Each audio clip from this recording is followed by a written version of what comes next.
Start.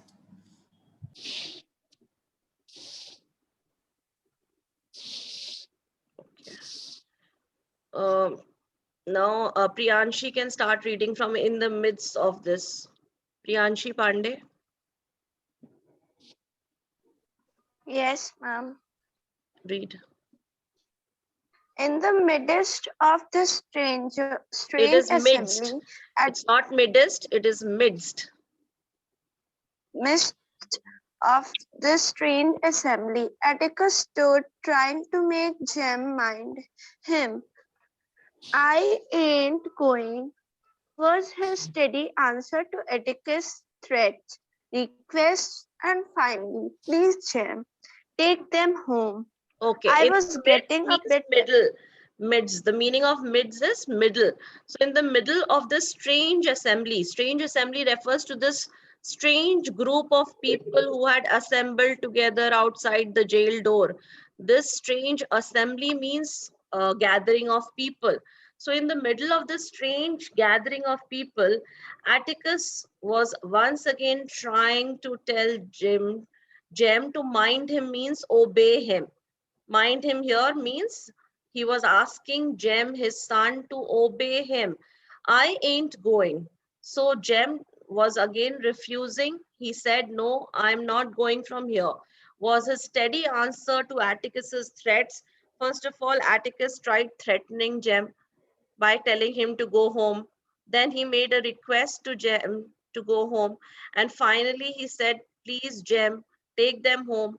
But Jem refused to budge. He refused to move from there.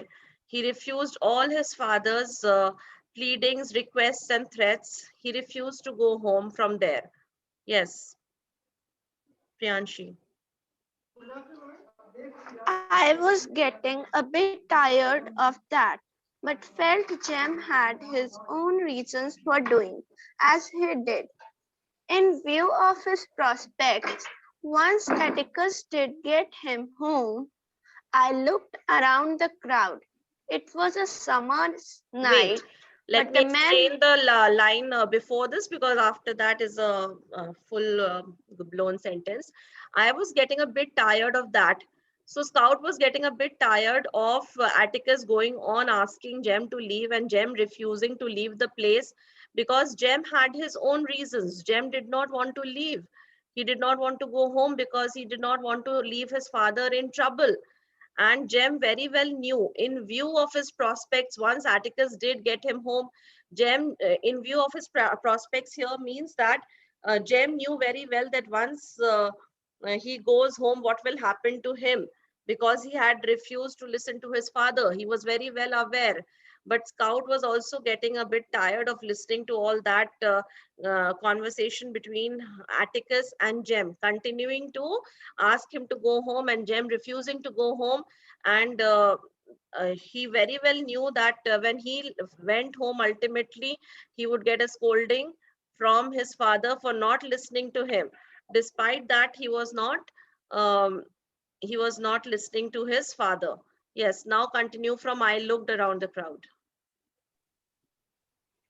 I looked around the crowd. It was a summer's night, but the men were dressed, most of them in overalls and denim shirts buttoned up to the collars. I thought they must be cold natured, as their sleeves were unrolled and buttoned at the cuffs. Some wore hats pulled firmly down over their ears. They were Sullen looking. sullen looking, sleepy eyed men who seemed unused to late hours. I sought once more for a familiar face, and at the center of the semicircle I found one. Hey, Wait, Mr. now wait. So, Scout was getting a little tired of the situation, and so she started observing these men who had landed at the jail door. She started observing how they had dressed. So, what she saw was she found that these men were very oddly or strangely dressed. It was a summer night, and all of them were dressed in overalls. Overalls means these dangris. They were all dressed from top to bottom in dangris, and denim shirts. Shirts were buttoned up to the collars. So the shirt collar buttons were closed of the shirts also.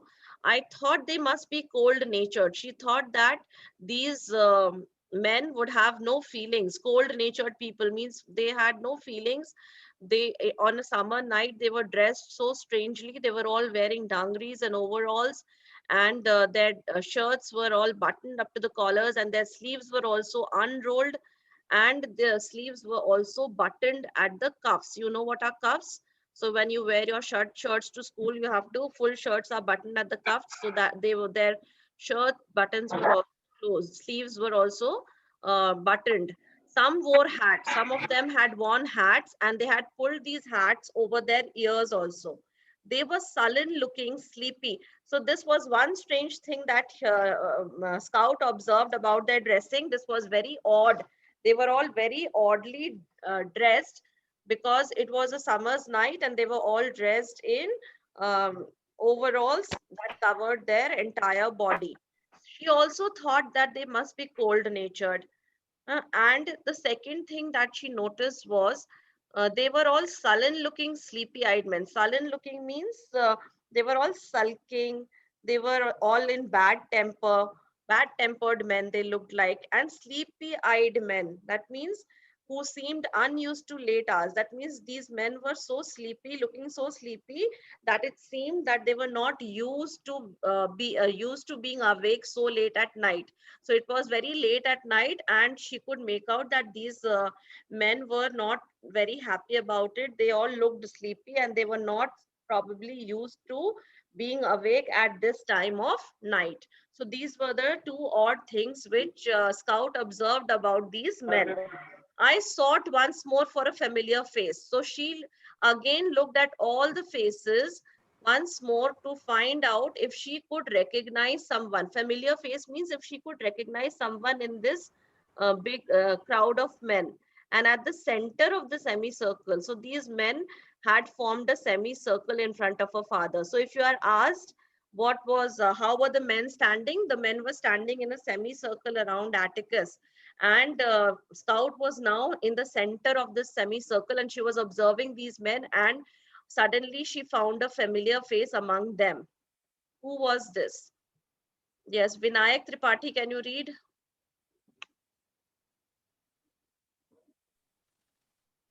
Vinayak, The, yes.